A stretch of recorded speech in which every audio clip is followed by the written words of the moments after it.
Hashem, today's daf yomi is Zevachim daf ayin ches Zevachim 78. We're going to start on the bottom of ayin zayin on the base. So the Mishnah says, Dam shenis ariv b'mayim. Let's say you have blood of a carbon that's getting ready to be applied to the altar, but it got mixed up with water, which obviously is not applied to the altar. The only time you have water on the altar is by the nisuch hamayim on Sukkot. But here we have the blood excuse me, which is mixed up with water. So how do we nullify it? If there is the appearance of blood, if it still looks like blood, then we're going to say it's kosher. It's okay to be sprinkled or applied to the altar. Let's say, excuse me for 1 second.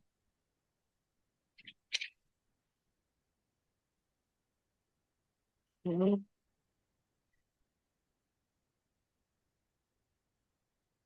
on 1 second.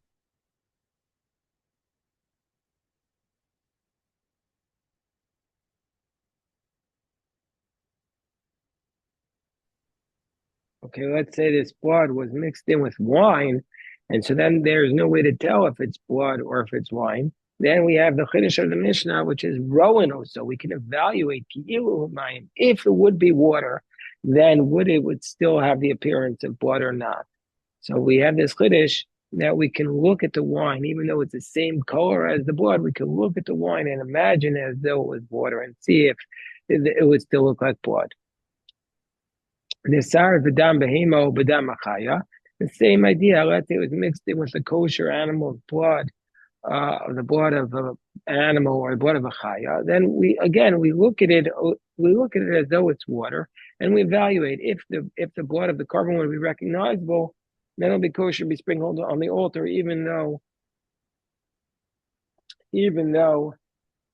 we're going to say it has other blood mixed in with it. So Rebbe on the top of Ayin Chesam and Aleph, Rebbe Huda Omer, Ein Dam Mevatel Dam.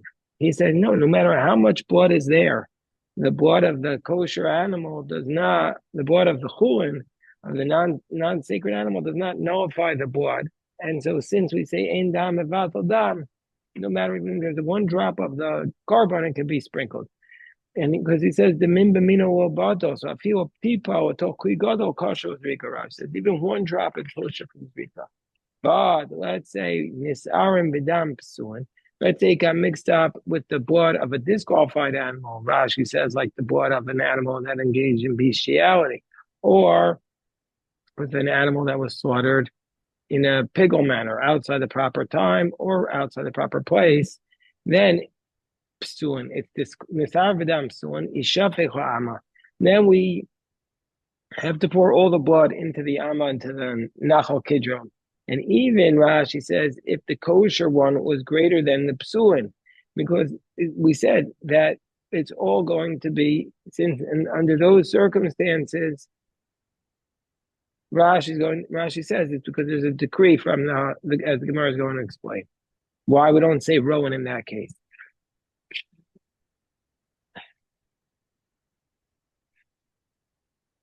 B'damatamsis. Let's say it got mixed up with damatamsis. With the there's the dama nefesh, which is the lifeblood, and then there's the damatamsis, which comes out right. The damatamsis is the blood that comes out right after the animal was slaughtered. So if after the blood of the nefesh comes out, then some other blood trickles out. So that's called the damatamsis, and that's not kosher for zrika on the altar. So if it got mixed up with that blood, yishafek ha'ama. Then you sprinkle it into the ama. Whereas Rabbi Eliezer machshir, Rabbi Eliezer says it's kosher. And the Gemara is going to explain why Rabbi Eliezer says that the blood is kosher. It's going to be explained. Is he talking about damatamsis? Presumably he's talking about just the damatamsis, but he also could possibly be talking about the damapsuim. So that the Gemara is going to discuss. That's a machokas in the Gemara. Let's say in all these cases he didn't ask about it, he just applied the blood, then it's going to be kosher, even according to Tanakama, because it would be kosher lechatchila, or not for the decree that we're going to talk about in tomorrow's daf. Says the Gemara, Amar Rechia bar Abba Yochanan. Moshna, when do we say this law of the Mishnah that if it has the appearance of blood, when it's mixed with water, it's kosher, even though the majority is water? That's only where the water fell into the blood. Moshna el shenafu mayim letoch dam, because the water fell into the blood, and then the blood overpowers it because the blood has the appearance of water. But if the blood had fallen into the water, then each drop would have not looked like blood because there's a lot of water. Then even though at the end it looks like blood, we're not going to be able to be makil, we're not able to be lenient because we say rishon batil. And we say each drop was nullified when it fell in. And now Amar Rav Papa, but Rav Papa says, well, in kisoy, there's a mitzvah called kisei adam, when a for a chaya, when an animal, when a wild animal, undomesticated animal, or oaf is slaughtered, or a fowl is slaughtered, that you have to cover over the blood. But let's say it got covered up with something else. Kisoy, let's say the blood got mixed up with water, and so therefore we don't know if you have the mitzvah of kisoy adam anymore. Then if there is, even though the blood drops into the water one at a time, we're going to say you still have to, eventually you have to, even though eventually it's more, but we don't say the rishon bato, because because we say even though each drop was nullified one at a time, nevertheless, we're going to say that the original mitzvah awakens. Choseres Rishon of the Niuro, it's the original drop of blood awakens. Because we say when it comes to a mitzvah, we don't push off the mitzvah. We don't say, oh, the mitzvah is pushed off, we're done with the mitzvah. No, you always have the mitzvah. You always have the mitzvah. The mitzvah always reawakens. You always have an opportunity to do a mitzvah. So Amar Reish Lakish, Hapigo v'anoser v'atami, and we're going to see more about this Indian on tomorrow's daf. But let's say you have three types of. You have a meat, 3 pieces of meat. They're the same type of meat, but one is prohibited because of pigel beyond the proper time. So one is expired meat, noser, and one is tame. And so you're not allowed to eat any of these sacred animals. Shebon zemizeh, and you swallow 2 of them. You put them into your mouth. You took an off-size portion of 2 of these pieces, and you put it into your mouth. Potter. We're going to say you don't get lashes, even if you were warned. Why? Because because presumably you're eating the 2 at the time. You can't eat exactly both simultaneously every bite. So it's impossible that one of the pieces of the outside portion of the meat is nullifying the other portion. And so therefore, when you warn the person not to eat this meat, you don't know which warning to give to him. And so therefore, it's called asra safek. It's a doubt about the warning. And you don't get lashes in a case where it's a doubt about the warning. Shema Mina. So from this Chiddush of Reish Lakish, we learned 3 things. Shema Mina, we learned 3 things. What do we learn? Shema Mina, Isurin Mevaton said that even though both are prohibited, one can nullify the other one. Shema Mina, no sintam berov lav diarai. So that even though it's giving off the taste, not the ikar. The main thing is going to be nullified, but the kazayas is, there's no other kazayas there, but it's presumably still giving off the full taste of the kazayas into the dominant piece. But we say that's not enough. We say just giving up the taste, the idea that the taste prohibits it, that's not a biblical prohibition. And we also learn from here that if there be a warning out of a doubt, it's not considered a warning. Masiv Rava. So Rava challenged this teaching of Reish Lakish. He said, what about the fact that we have a Mishnah Maseches Challah, also Isa min chitin umin orez. Let's say you make dough out of wheat and rice. So the mitzvah of challah is to take challah from dough, but only from the 5 grains, not from rice. So let's say you take im yesh ba tam dog, and if there's a taste of the grain, chayav es b'challah. then you have to take halal from it. Afagav the ruba ores, even though the majority is right. So we see from here, even though it's just the tam, it's kiikar, it's giving off the flavor, and so therefore we say you have to take halal, which is a biblical law. So we see from here, tam kiikar is biblical. Gemara says, no. Why do we make you take halal midrabanan, just rabbinically? Well, Gemara says, what's the next clause? Adam yotzi ba yodecha Pesach. The person can fulfill his mitzvah on Pesach with wheat that's mixed with rice, if the majority is rice, because the wheat gives off the flavor. He can eat it as matzah. And we see from here that even biblically speaking, tam is ki'ikar.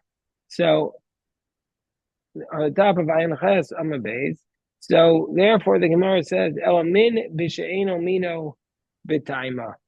So if it's two different flavors, like the wheat and the rice, then as long as it gives off flavor, it's going to be considered like it's there. And that's a biblical law. Min b'she'eno mino is diaraisa, because Rashi says the taste is recognizable. And so but when Reish Lakish said the pigo and noser, that was min b'mino, because it's the same type of meat and it's the same taste. And so therefore we can't learn out from here that no sin tam berov is not biblical. Min b'she'eno mino is b'taima. Min b'mina beruba. So, but if it would just be the same two types, then you need the actual majority. So that's why Reish Lakish says you're not liable for lashes in that case. And the Gemara says, but wait, why don't we just evaluate and see if it would be min b'she'eno mino, if it would give off taste, and then we'll know whether or not you're liable. Just like we said in our Mishnah, let's see if it's water, see if it's blood. Imagine if it would be water, would the blood still have its appearance? The Tanan, didn't we learn? Nisar v'yayin, if the boy got mixed up with wine, Rono so ki'ilu mayim, look at it as though it's water. My love, doesn't it mean Rono so yayin ki'ilu mayim? Doesn't it mean we look at the wine and imagine if it would be water, would the blood still have its appearance? And so we see when it's a case of two like items, we could say Rono, so we can evaluate it. Gemara says, no, Rono so adam ki'ilu mayim. No, it means we look at the blood as though it was water, and then we say it can't be sprinkled on the altar. Rono, so the dam ki'umayim, and it's disqualified because it's nullified the majority. Because since we follow the chazusa, and we can't say that it's nullifying the majority in this case.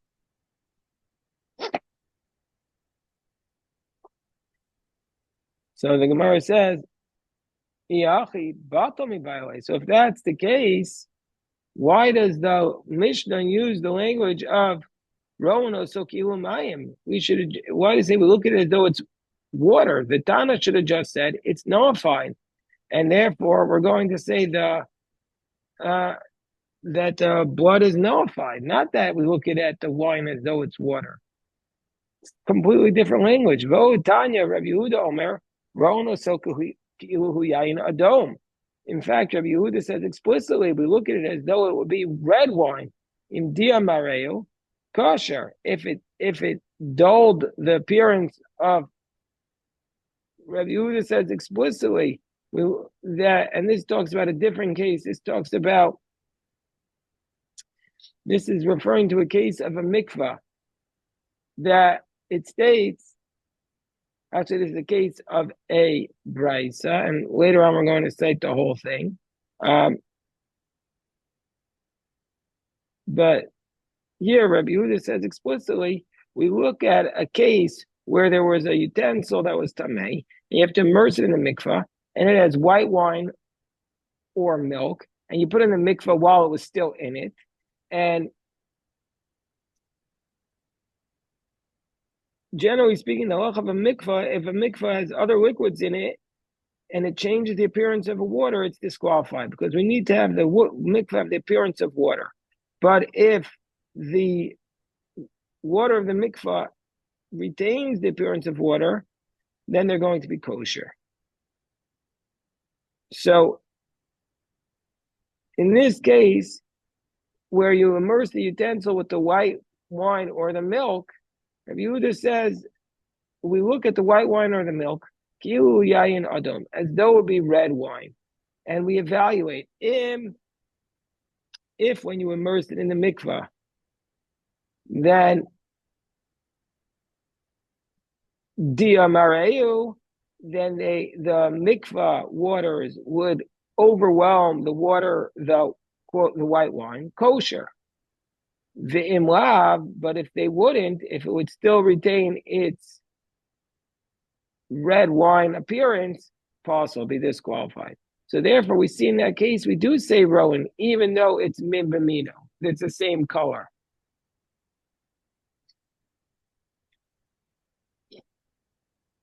So the Gemara says tonight, this idea, whether or not we say min b'mino, we could say this concept of rowan, of evaluation, is actually a dispute amongst the Tanaim.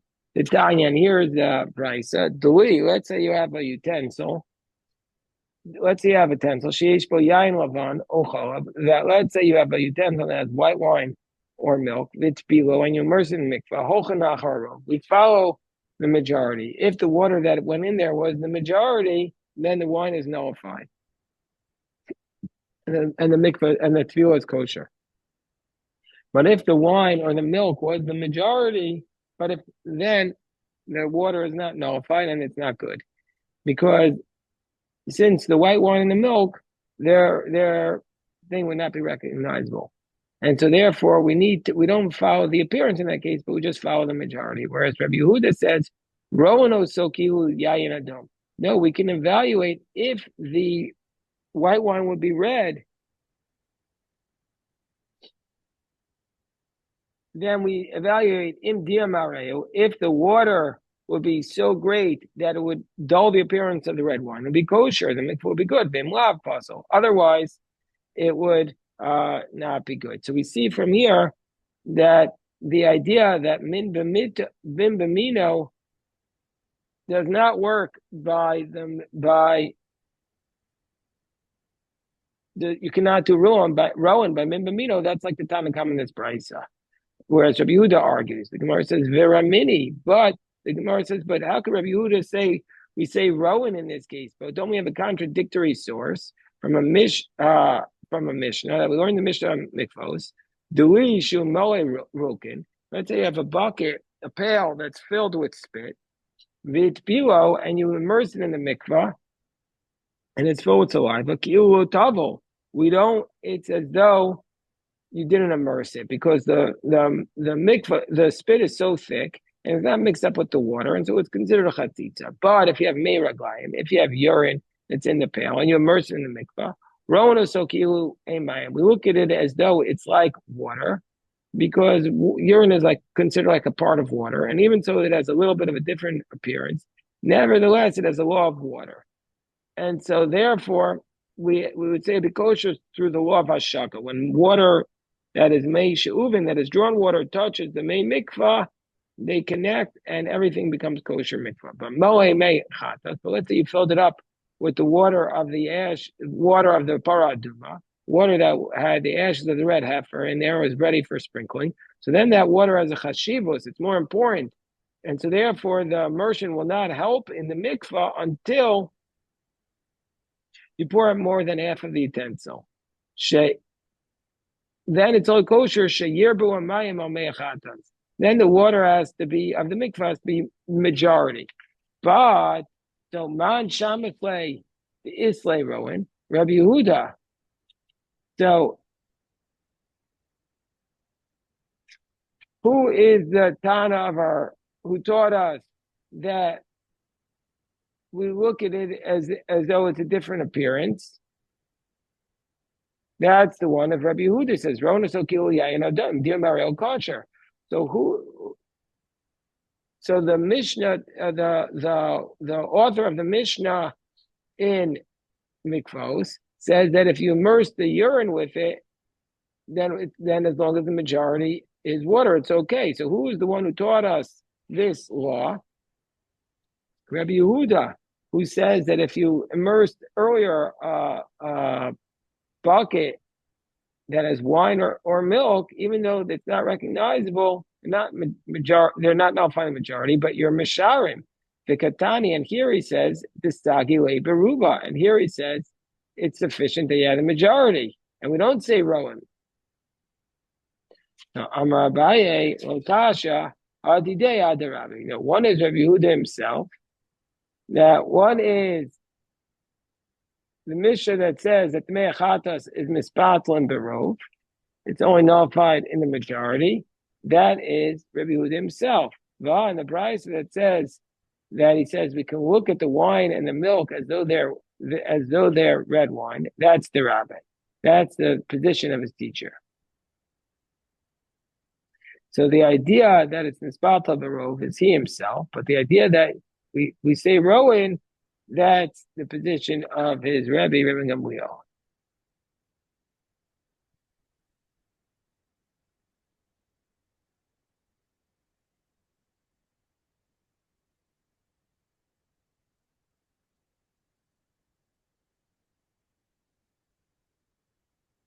Okay, we'll stop here. Baruch Hashem. This is today's Daf Yomi Yashakoach.